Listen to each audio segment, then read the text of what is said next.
Welcome to Dental Business RX. Practice success in 30 minutes or less. Thank you for calling ABC Dental. I've done a lot of episodes on getting out of network, dropping PPOs. And the reason for this is pretty obvious. A lot of people want to get out of network. And that's not just me saying that. If you go to the ADA Health Policy Institute, you'll see surveys on this. More and more doctors every year want to drop plans, or at least are planning on dropping plans. And again, why? Obvious to see. If you look at the last 5 or 6 years, we've had a drastic increase in costs with inflation rising in the face of insurance companies which have kept what they're paying, their fee schedules, the same, or have actually reduced reimbursement. I mean, if you know basic math, it's obvious to see why people need to get out or want to get out. So that being said, if so many people want to get out, why aren't more doing so? Well, again, if you could kind of extrapolate that reason pretty easily. If you look and you go, okay, what are people worried about? Well, I'll drop plans and I'll lose all these patients, my practice will go bankrupt, etc. They're afraid of what the consequences are of getting out of network.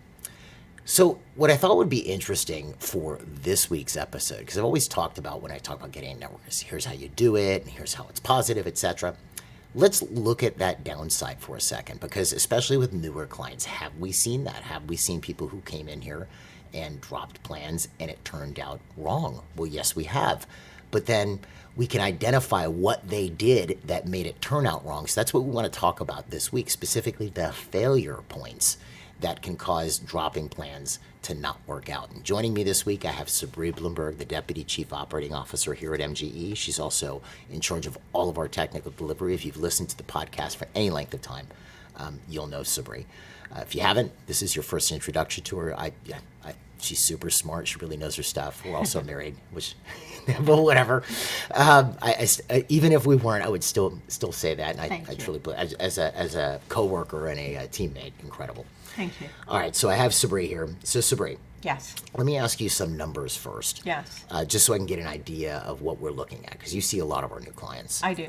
First question is, of all the new clients you see, and all these clients are private dental practice owners. Correct. What percentage of them are in network? I would say 85%. Okay, And that's like a conservative estimate. Okay, so at least 8 out of 10, maybe 9 out of 10 are Correct. in network. Okay, good. The ones that come to you that are out or Yeah. in the or have a few little teeny plans left, that Yeah. makes up about 10-15%. Yeah. Okay. Of those, how many are having problems now, like financially or in the practice, as a result of dropping plans? I would say about 50%, about half. Okay, so if we do the math, the people who come to you, most are already in network. Yeah. The ones that come to you that are in the process of dropping or that are out, Yeah. 50% of those are having problems. Correct. Okay, and then here's the next question. Yeah. Of the 85-90% that are still in, Yeah. how many of those tried dropping plans and went, oh my gosh, I got to go back? I would say probably that actually dropped some and have taken them back or are considering taking them back. Either or. Either or. I would say around 10%. Okay, so if we take 10 people, Yeah. this is like a math problem. It If a is. train goes, all right, so basically the important number for me, I guess, is the ones that have dropped. When they Yeah. show up, they go, I'm taking the plunge, I'm doing this. Yeah. Because there are quite a few people out there that are deciding they're like, the ADA will do these surveys, and if I can find the link before we air, I'll put it up. But I remember Okay. reading it. I'm sure I can. They'll survey doctors on, are you in network? Okay, good. Or do you plan on dropping a plan Yes. this year? Yes. Right? And then how many actually did it? Yeah. Usually the did it is a lot lower. Buying equipment, it'll be like, how many plan to buy new equipment this year? 17%. How many did it? 27. Yeah. Always buy more than that. But with, I want to get at a network, 40%. How many actually did it? Like 6. Yes. Or whatever, 11, 10, or Well, whatever it you is. know what? They have legitimate concerns about this, right? You're completely creating a different model of business. So I understand why. Fair. Yeah. So then, that being said, so you have this person comes to you, a new client. Yeah. All right, they got out of network and they're not having problems. Yeah. What did they do wrong that was identifiable, or what could they have done differently to make sure that they didn't have those problems? That's interesting you asked that because it always boils back down to 4 reasons Okay. why, and they're very predictable. right? But all four reasons are part of a weak foundation. In order to build a private practice, you need to have a certain business foundation in place. Like your basics have to be strong. If your basics aren't strong, then that's going to show up when you start making any changes, because to a certain degree they've been propped up by being in network. Everything was normal. People were just doing their thing. We could even do just what insurance covers. Well, they may not be making the money they want, right? But the place wasn't struggling. They may personally be struggling financially, but the business isn't struggling, right? The business is not in danger. Right now, when you take that out, right? Like suddenly you drop the insurances, so you no longer can prop it up with those insurances. You need to run it like a business. So the foundation needs to be strong. Now, what are those 4 points? Yeah, what is it? You I talk about this figured that would be foundation. All right. So they're very simple. Like there's no mystery in this. You have to have good marketing. Like you have to have control over your new patient flow. Okay. Right? That's both internal and external marketing. You need to have a functioning hygiene. Your practice can't be like a revolving door, like we're bringing in new patients and we never get them in hygiene, so we're not getting the dental sales out of hygiene that we need. Okay. The other thing that we need, talking about sales, they need to be able to sell, with meaning treatment acceptance needs to be healthy. They need to be able to educate their patient. Their schedule needs to be set up in a way that makes that possible for the doctor to actually talk to patients and get them on board and get them to pay for the treatment they need, right? It's sales. So their sales need to be strong, and they need to have their staff trained properly on how to talk to patients about being out of network, so they are not shutting the door on patients by bad new patient conversion or not being able to handle existing patients' questions, things like that. And if those 4 points are in place, usually it goes fine. Okay, so now let's take so we can kind of roll it out so people can see how this actually worked out in the real world for a second. Sure. So the first point you brought up was marketing. Yeah, they need to have control over their new patients. Okay, so I'm assuming, and you mentioned one to me. There was one person who'd come in who dropped plans, but had like 60 patients total. Yes. So that was sort of like a no-brainer. That was the whole practice, basically. That's correct. Fine, but let's say I'm an established office. Yeah. And you've seen this. Yeah. When was marketing a problem in some of these failures that you saw? So what was interesting is either they weren't marketing at all, right? Or for the guys that were marketing, this is actually the bigger problems that I found. They're marketing, they're getting the leads to call, right? The phone is ringing, new patients are reaching for the office, but then the front desk isn't properly trained on how to bring in a patient that's out of network and explaining to them what their benefits are going to be. Like it turns into an insurance benefits seminar instead of just bringing the patient in and making sure there's no problems with the patient. Well, because part of the issue here, if you look, what's kind of because I know the staff training is a big thing, and I know when you teach clients to drop plans, I've seen you on Zooms with the entire team going over, okay, this is what we're going to do, right? Yeah. But what's kind of interesting is even if, let's say I'm doing very little marketing, spending $2,000 a month for some Google ads or something. Fine. And I go, okay, I'm going to drop plans. I'm going to up my budget to $5,000 a month or $4,000. Fine. So I start marketing. Even if I do that, I'm going to still get people who respond that are in some form of a network and may ask that question. Well, 100%. People are going, it's usually one of the very first questions, do you take my insurance? Right? So yes, you're going to run into that. So that's where I'm saying the front desk needs to be able to handle those questions. And then in certain cases, I would bet, Yeah. because we already know new patient conversion is a huge issue. Yeah. Right? What if they had a new patient conversion issue beforehand? Yeah, that's what I'm saying. Your foundation has to be So good. I'm in PPOs, my new patient conversion stinks. Yeah. And then I get out of PPOs and I start my marketing a little bit more, and now my new patient conversion stinks just as bad. Right. Yeah, so it's sort of like two things there. It was the conversion, the marketing, and the training to a degree. Right. Well, I want you to imagine this, right? Imagine your new patients are calling in, and whoever answers the phone to the question, do you take my insurance? Their answer is no. We are out of network. Yeah, I'm going to just call the next office. That's it. It's going to be a thank you very much. Wow. Right? And the patient is, you're right, it's going to call the next office. So there, the front desk lack of training is essentially slamming the door shut on any new patient flow that you could potentially be getting to your office, and that needs to be handled. So in these cases where you saw, and I know we're picking up two of your foundation points here. Correct. But in cases where you saw issues with these people who came in and said, yeah, I dropped plans, I'm not doing well. Yeah. This is what you found. This was one of the issues you found. This is one of the major issues I found. They actually had people at the front, patient would call out, do you take my plan? No, we don't. Thank you. Click. Yes. Wow. Yes, I mean, we actually, when we're dealing with new clients, sometimes we have to listen to these phone calls to find out what is going on. And that's what we find. I mean, we have a pretty good suspicion. Right. Right? So that's why we're asking to listen to these phone calls. And then it's just a matter, and it's nothing wrong with the front desk person who's answering the phone. They just haven't been trained I see. on how to do this. So now, just out of curiosity. Yeah. So let's say I did call the office, Yeah. and this office has dropped my plan. Yeah. And I know a patient's going to ask this 6 ways from Sunday. Do you Yeah. take my insurance? Are you in network? Not as common as you think that they ask that question. Usually it's, do you take Do you my take insurance? my insurance, right? Yeah. So now I call your office and I go, hey, do you take my insurance? Hi, how are you? You get my name. You do the normal things you hopefully they would do. Like you answer the phone. Yeah. That's important. Yeah. You have a phone and you answer it. You pick up. Hi, yeah, I want to just move to the area. I want to get my teeth cleaned. Do you take my insurance? You have Yeah. my name and all that jazz. How would you answer that if you don't? So it's interesting, right? Because there's one other piece to this. Okay. So, first of all, you can't lie to patients or mislead them. That's going to create hell for you later, right? So you have to be honest in the way that you answer the question. The biggest barrier, the biggest thing, and we've spoken about this before on this podcast, is that the reason why you lose patients when you go out of network is because the hygiene copay. And this goes back to that whole we'll talk about hygiene in a second, but the hygiene copay I know you want to talk about Yeah. next is important because so then it's, what you're saying essentially is I go, yeah, I'm new to the area, I want to come in, do you take my insurance? Somehow you get me in the office Yeah. and I go, why am I paying $100 for this cleaning? Correct. Yeah.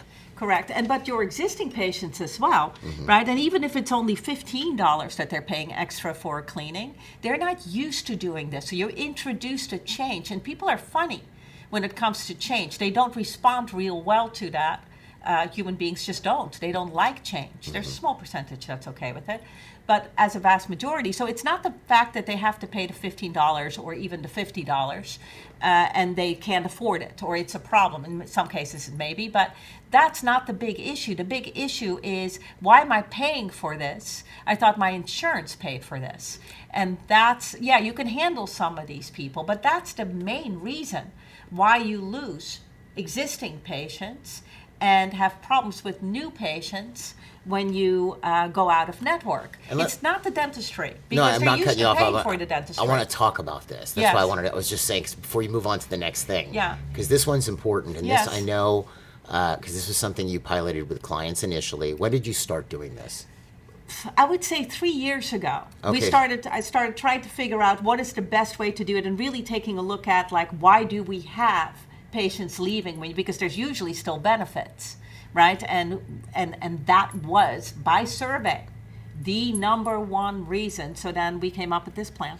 Well, I thought it was brilliant Yeah, in a sense, thank you. but I want you to explain it a little bit because Okay. I know this. There was one client you were talking to me about, and this is exactly what happened. And they went back to the PPO as a result Yes. with a new person because they lost so many patients. They couldn't fill their hygiene anymore. I Right. know exactly who you're talking about. So let's talk about this for Yeah. a second. So essentially, when I go out of network, I have my private fees. Yes. Okay, so when I go out of network, Yeah. all of a sudden, if it's an out-of-network patient, they revert to my private fees. Correct. Which normally for hygiene are worse than restorative, basic or major work. Yeah. Meaning the discount. Yeah. Normally, there's a 50% discount for the in-network fee versus the private fee. Correct. So my $230 private fee would be $115 Yes. in network, for the cleaning, bite wing, and periodic exam. Sure. So, or initial exam, or full mouth, whatever. Thinking new patient versus recall, but we're talking both, right? Yeah. Okay, so what exactly are you recommending here? So if I go, yeah, I'm going to drop this plan, Yes. plan X, and it's a lot of my practice. Yes. And because I see the logic in it, I've seen it work for clients. That's why Yes. it's interesting. Because the number of instances, if you look at a fee schedule, this is like one of those really long questions. I'll get Yes. to my question. No, go ahead. The number of instances in a fee schedule, if you look at your day sheet, the number of hygiene instances will be far higher than anything else. Correct. And, mom's bringing the kids and the whole family's coming and blah, blah, blah. Yeah.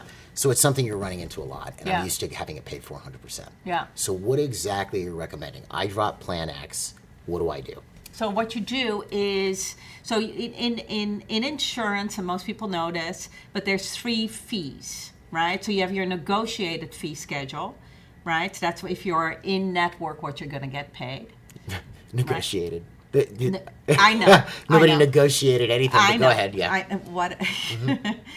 It's going to be a really long like, episode here's if your you're going to fee- get me on here's that your fee bandwagon. schedule. Right. Yeah. So you have your negotiated fee schedule. Then you have your private fees, which is where the fee should actually be. Sure. Had we been able to charge the correct amount to have kept up with inflation. Sure. Right. So those are your private fees, and then in between those two, your negotiated and your private fee, is a third fee that's called UCR or allowable, or sometimes called UNC, right? And that What does UNC stand for? usual and customary. Got it. And Right. UCR, usually customary and reasonable. Correct. I love the words. Or allowable. It's all the same It's thing. PR by definition, Right. redefinition of words. That's Anyway, exactly yeah, right. Yeah. So, So give me an example if I take a code, like 1110. yes. Okay, so there's negotiated fee, UCR, Yeah, and private. and private. Okay, so let me just give you an easy example of this. So, for like a regular cleaning, I can do, like, if I'm in network, let's say I get $50. $50 for 1110. Okay, Right. good. And that's my negotiated fee. Correct. Okay. Let's say that I'm out of network.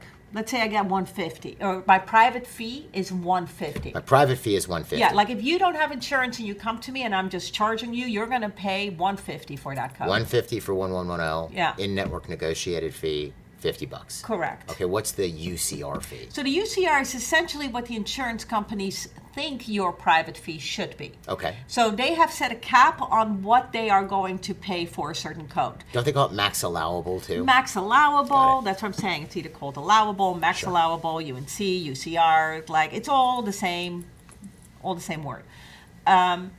That's what they're going to pay regardless of whether you are out of network or not. And what might that be? Probably around $100, maybe 110. If Okay, you're lucky. so if I'm the patient, Yeah, if you're in network, my insurance is paying you $50 for that cleaning. correct. If I have no insurance, I'm paying you $150 for that cleaning. Correct. But if I have insurance, my network insurance, you drop my network, Yeah, and I still come to you. yeah, The max allowable would be the most if they have out of network benefits. yeah. The max allowable they'll pay is, what did you say it was, 90? Like let's say $100. Just keep the math simple. They'll pay $100 for that code. Yeah. That's the most they'll pay. Yeah, So if you bill them $150, they're going to tell you, well, usual and customary right. is $100, in which case it gives me the idea that you ripped me off. Correct. Right. But essentially they'll still cover that 100%. Yes. Okay. Now I know some carriers have changed that to a degree, right? Correct. So I would say that about 90% of the PPOs, including Delta, right, pays, or most of the Deltas, all the Deltas I know of, Sure. are paying the same percentages for preventive, basic, and major, like the 100, 80, 50. Sure. Regardless of whether the patient is in or out of network. But it's max allowable if they're out of network. Yeah. But it's so if you're filling, let's say a filling costs me $300 in Right. your office, that's your private fee. Yeah. And the insurance normally, if you were in network, would have paid $100. Right. But then their max allowable might be $200. Correct. So So they'll pay they're 80% of that $200. Correct. So if I have a filling for $300, they're going to pay 80% of $200 or $160. I'm going to have a $140 copay. Correct. Whereas I used to pay 80% of $100, and I had a $20 copay. That's correct. Got it. Okay, cool. Something along those lines, Fair. right? I remember the math. I think Huh? I think we'll find out when it airs. You'll be like, Jeff, your math stinks. It doesn't matter. Everybody gets the idea, right? Put it in the comments and I'll delete it. Anyway, go ahead. So to get around this, I went, okay, well, the biggest problem I was trying to solve by getting our clients at MGE out of network is that squeeze, right? Like the overhead in certain cases, and in a lot of the cases with the new clients I was seeing, my best advice would have been, why don't you go work as an associate? You'd make far more money, right? People and that is ridiculous. There should be some upside Yeah. to owning a practice, and there's tremendous upside to owning a practice, but not if you're in network. Okay. Right? Not if you're in net. Now, there's a lot of things we can do, right, to make it work. But ultimately, the best solution is get out. Okay, right? so as far as what you did then, because we're trying to avoid, so we had UCR negotiated and Correct. private. Yeah. So the only thing I was trying to do is how do I grow that profit margin so that we're not pushing the numbers up, right? So their collections look beautiful right now, but the profit is still not good, right? All right, so if I take them out of network, and I move the hygiene or all preventive fees, all the hygiene fees, all the exam fees, Diagnostic and preventive? Okay. all of that, all preventive fees, anything covered at 100%, I move that to allowable fee. Okay, so now in the case of the cleaning, Yeah. I know I kind of threw that filling thing in there, sorry. But in the case of the cleaning where we had 50 negotiated, 100, and again, I know you're just using round numbers, so it Yes. doesn't become ridiculous. Yes. 50 negotiated, 100 UCR, Yeah. and then 150 private. Yeah. You moved all the preventative diagnosis to that $100, like Correct. the UCR fee. Correct. And I know it's a pain in the butt to get that fee, but you can get it if you play the over-under game with them, right? If you have open dental. Explain what you mean by that. So Over on the to game. get the fee from who? From the insurance company. To Like, find do out you what pay- their max allowable Correct, is. because Got they're it. not going to tell you. I see. Right? Like, why would they make it easy for you? So, but what they will do is, if you call the insurance company and you're the insurance agent, and I'm calling from an office, and I say, how much do you pay for 1110 out of network? Right? They're going to say, I'm sorry, I'm not allowed to Right, I'm share not that sorry, I'm not allowed to information share with that you. Blah information. blah blah blah blah. I'm going to say, okay.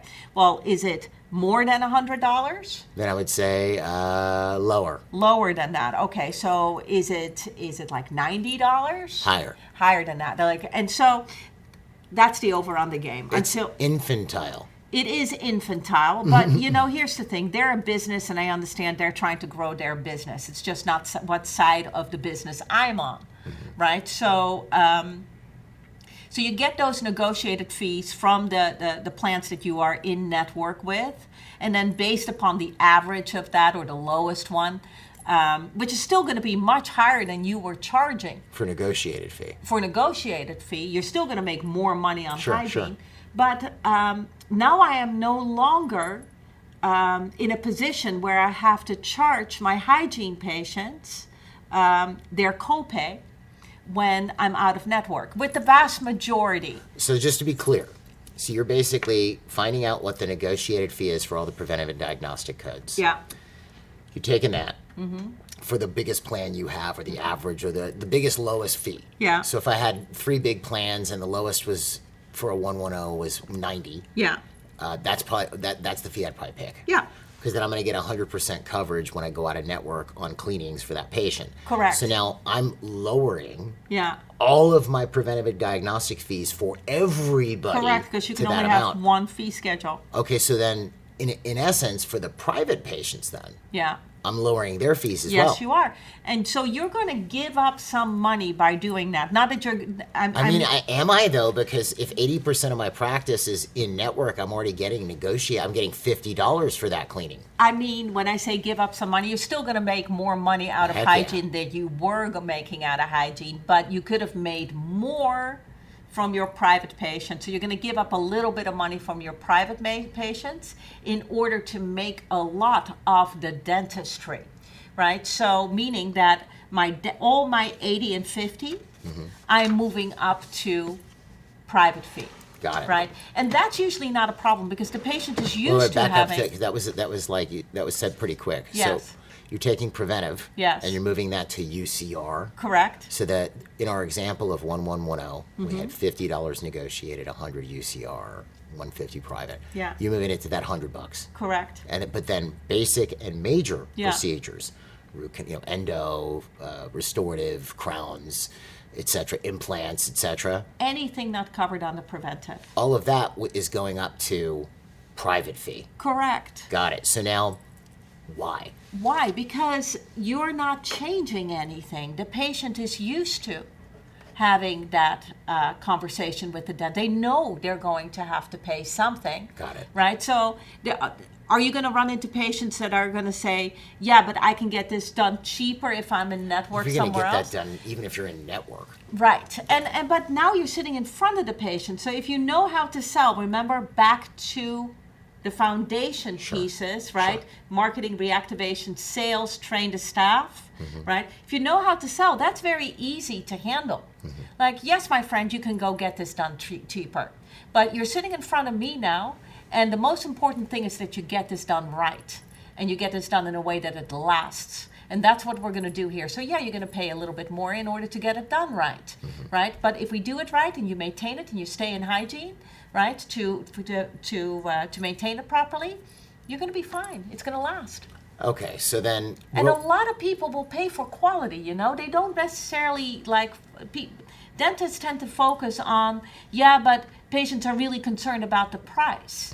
That is actually totally not true. If they actually do the research on the surveys, patients are far more interested in value, the customer experience, the fact that you spent time with them, that you explained it to them, that you didn't use a bunch of big words and they didn't understand what you were saying, that you were friendly, kind, gentle, right? And that they feel taken care of. That is so much more important than paying the extra little bit because you're out of hygiene. The fact that they're getting that experience and that value is so much more important. Okay, that makes sense. Yes. That makes sense. Okay, so now if we clarify where we're at on this, just so it's like in one sharp statement here, right? I don't know how sharp it'll be, it's coming out of my mouth, but so essentially what you're saying is you're finding UCR, and you can find that by doing the over-under thing you just talked about, or the higher, warmer, colder, whatever the heck it was. Yeah, except if you have open dental, in which case you are super lucky because they have something called the Blue Book, where they kind of crowdsource UCRs. Got it. But understand this, Jeff, you only have to do this for a month or so. Even if you don't have UCR and everything, right? Because this becomes a problem too on the dental side. Like, how much are they going to pay for crowns, or like how much is the UCR for crowns and things like that? Do your best guess. Go a little bit up from where you think it is.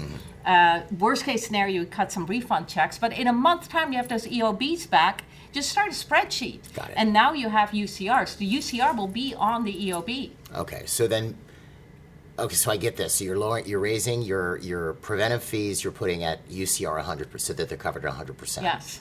Then you've got your basic major become private. Correct. Now here's my thing, because I've kind of seen this too. You were mentioning this to me.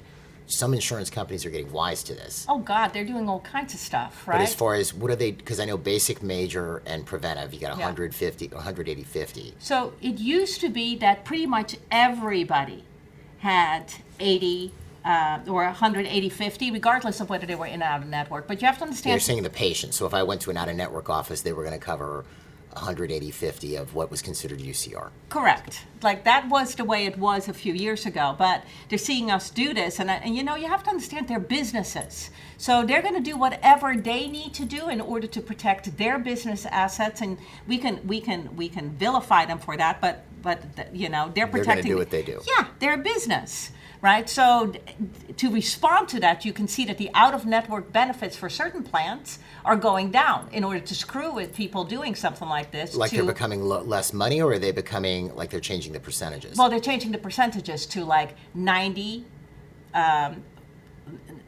70, 40 or something like that. Although I see some now, and there's only a couple that are where there's no out-of-network benefits, where I have no idea how they can call themselves That's a PPO. an HMO. Right, but they're calling it a PPO still. Okay, so let's just clarify this then. Sorry, you're throwing a lot of things out real fast. That's fine. Instead of paying, so if I'm in network, I come to you. Yeah.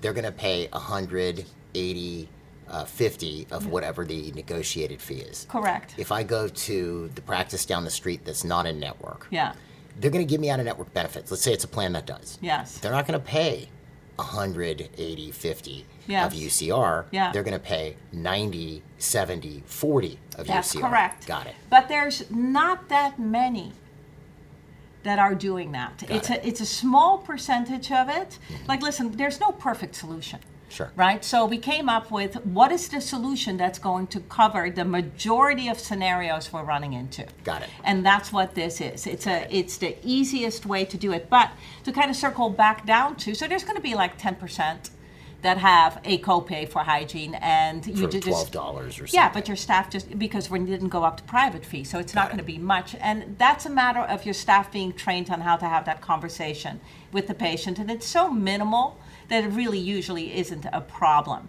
right? But to kind of circle back to that question you asked me on what games are they playing Yeah, now? are they getting wise to stuff? Yeah, well, they're playing all kinds of games that I'm seeing. They're lowering some of the reimbursement out of network, the percentages.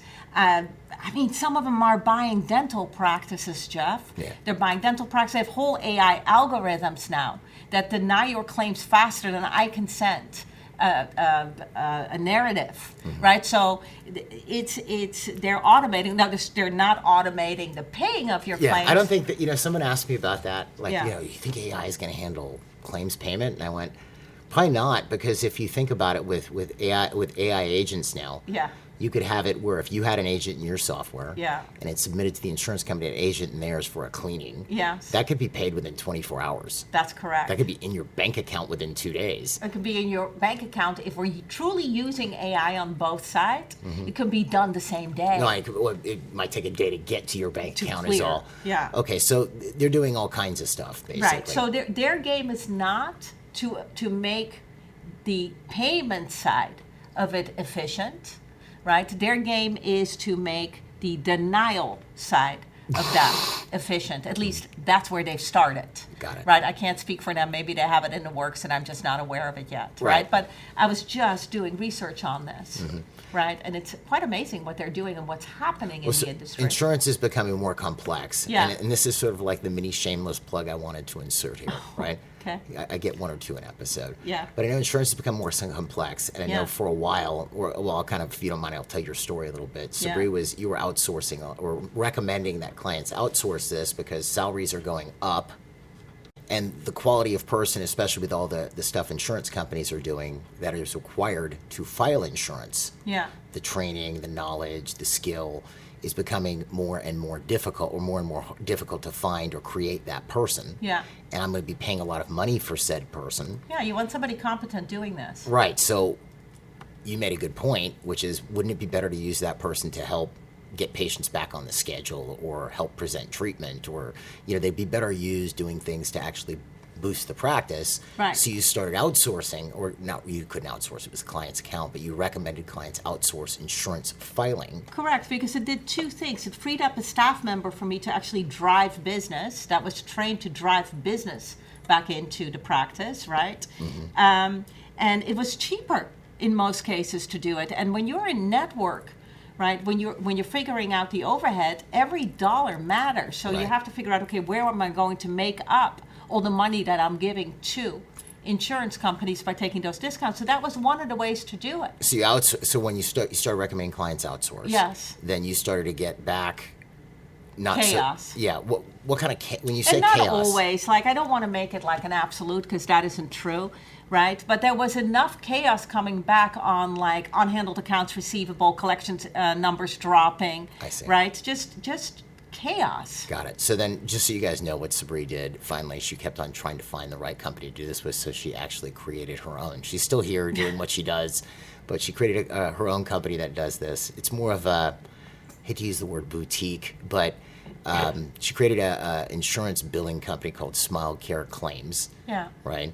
And I know some of the features, you have an assigned account manager who knows your staff, knows your office, knows your software. You're always talking to the same person, more or less. Well, the biggest problem I was running into, right, is nobody was taking responsibility for that area anymore, right? Like when you're going to outsource something, you want it ideally done in a way that the control is still with the practice and somebody's truly taking responsibility for that practice. But if you don't have somebody in the practice, you can't do that. Well, you can if you outsource it to somebody and part of their job is to take responsibility for that area for you. So that's more or less how you created this setup. That's what I wanted, and that's why that's what I couldn't find. So I went, okay, well, we have to set this up in a way that it's that account manager belongs to them. Got it. Is looking at the things that a normal account manager looks at, and that's why I did it. Okay, good. So if you want to find out more, Yes. I'll put the link to it on the episode webpage, Smile Care Claims. You can find out more. I think you book Thank a you, consult. Jeff. Yeah, not a problem. Shameless plug of the week. Yep. All right, so we've talked about insurance companies. We've talked about the fee issue. Yes. And that mainly affects hygiene, Correct. right? That's the area where you're kind of But is that all you're doing when you say the foundation? Is that all you're doing to hygiene? Okay. No. So to kind of just go back to what is the foundation, right? Marketing needs to be under your control. Sure. Right? Meaning that you're doing effective marketing, right? Reactivation, right? In order to make money in a dental practice, you have to sell dentistry. So you have a choice. You can either sell your existing patients, right? Or you can get new patients. Sure. 60% of a dentist's charts, on average, have outstanding work in them, and we are not making sure that we're fully optimizing hygiene to get those patients with outstanding treatment plans back in hygiene. So we have that sales opportunity back. So part of the handling then is get these patients that are not on the schedule back on the schedule. that's exactly right. So we have more to sell so we can drive the numbers up, right? Ultimately, the way that you make money in dentistry is by doing dentistry, getting people healthy, right? So if I have a bunch of patients that are just not healthy, I'm going to do everything in my power to take responsibility for those people, get them back in, educate them more, work more with them on the finances so that they get the importance of it and are starting to cooperate with what you're trying to do for them as a doctor's office. Right. So that was important. The other thing is sales, right? That goes hand in hand with all that. And then the last thing is the staff training. And again, if we eliminate the problem of the hygiene copay, then handling new patients becomes so much simpler because a new patient calls in and says, do you take my insurance? The only thing you have to ask is, what are you coming in for? Right? Well, 90% of the patients coming in are coming in for cleaning. And so you can say, if you've done that little thingy that we talked about moving to allowable, you can tell the patient, yes, that's going to be covered at 100%. Right, because it theoretically is. Because it is. So come on in. Now, obviously, it's important that the front desk knows that it's going to be covered at 100%. So the front desk needs to have a list of non-conforming plans, or at least say, what plan do you have? Let me check it. I think we do. Right? And Well, then check especially if it there's real no quick. out-of-network benefit, or if it's one of these other deals. Correct. So it might be a quick put on hold, log into the portal, take a look at what their out-of-network benefits are, right? But after a while, your staff knows what conforms and what doesn't, and it doesn't slam the front door shut on new patients. And so it's just a matter of staff training at that point. Got it. And that's it. So now, one point of clarification. I know Yeah. I did my shameless plug for small care claims here, but Yeah. the one question I do have, though, so let's say if I get out of network Yeah. and I'm becoming a fee-for-service office, I'm still filing insurance. 100%. Got it. That Okay. that service to your patients never changed. Now there is Delta, right, which is the problem is like they won't The problem send. is Delta. Yeah, there Yeah. is that part, but also they don't send the check. But to I the heard practice I've heard anymore. that, but then they still do. Well, because Delta are individual companies, so not everybody does that. Not every Delta does that. There's certain Deltas that do that, and I mean, I'm on record here, so I'll just take responsibility for No, going what are you on gonna say? record here. Okay. We may edit this out. There might be some organizational issues in Delta that make them overlook that fact, right? So very often what I see is even though they're supposed to, they're still sending the check. All right. Don't need to edit that out. Okay. Still sending the check. And again, there's ways to get around that. You have options as a practice. You can either, collect it up front, and if that's a problem, if you trust your patients, I see a lot of clients just waiting for the money. And then I Right. also see clients having them sign something that their lawyer put together that allows them to charge the client's credit card after 30 days after they've received the check so that you don't have that problem. Right. So there's ways around everything is what I'm trying to tell you. You just need to be trained on how to do it, and the infrastructure needs to be strong. Got it. Yeah. Okay, good. So ultimately, why does it fail? It's not because they got out of network. It failed because they had some fundamental business problem that affected the foundation of dentistry that started to show up once they dropped PPOs. Right. Right? Now it became a glaring problem Right. and started to affect the income of the organization. So, and get those things in place. And it's good whether you're in or out of network, those foundational pieces need to be in anyway. And one thing I'll mention here too, Yeah. right? because obviously, even if you know the stuff you've been talking about, Yeah. it can still seem a little bit daunting or scary if you don't have the specific step-by-steps. Correct. So I'm going to give you guys a couple options if you want help with this. If Yeah. getting out of network is really on your radar, which it really should be based upon just the way things are as far as costs going up. And, I don't see the insurance companies waking up one day, the CEOs thinking, oh my gosh, we've been underpaying dentists. Yeah. If you really want to get out, there's two options I'm going to give you. Normally I would give you one basic marketing tenet, but I'm going to give you two because it's one's limited time only. First one is we do a regular seminar on this, which costs about $500 called the Get Out of Network Blueprint. It is a virtual event, so you can attend it online. It's 2 days, right? The other thing you can do, and normally this is for MGE clients only, but I'm going to invite you guys to, Sabri and I do this as an event for our clients in-house here at MGE Yeah. in the Tampa Bay area. Get Out of Network Blueprint. It's Sabri and me, and we do a 2-day event. It's actually like a day and a half. Yeah. Here at MGE, the next time we're delivering it is October 1st and 2nd. I don't have a next date because we don't do this as a regular thing. Yeah. It is free.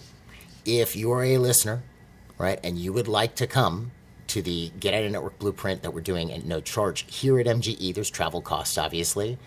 I'm inviting all the listeners if you would like to come. If you want to attend the virtual event, it does have a charge. It's like $500, but it does come with a money-back guarantee. I'll put links to both. Yeah.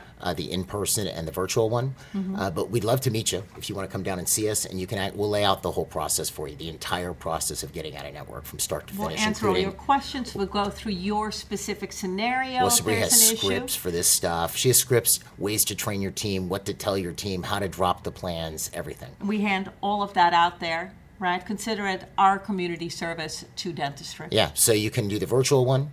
Again, I'll put that link. Or you can come to the in-person one. The next one, I don't have another date. It's October 1st and 2nd. It's usually clients only, but as a listener, I'm happy to have you there. Is October 1st and 2nd, and it is no charge. I'll put both links on the episode webpage. All right, folks. Well, Sabri, thank you so much You for are all so of this being welcome. here this week. I definitely recommend that you don't lose hope on dropping out of plans. It's something that you should do, but if you want help with it, like I said, we're more than happy to help.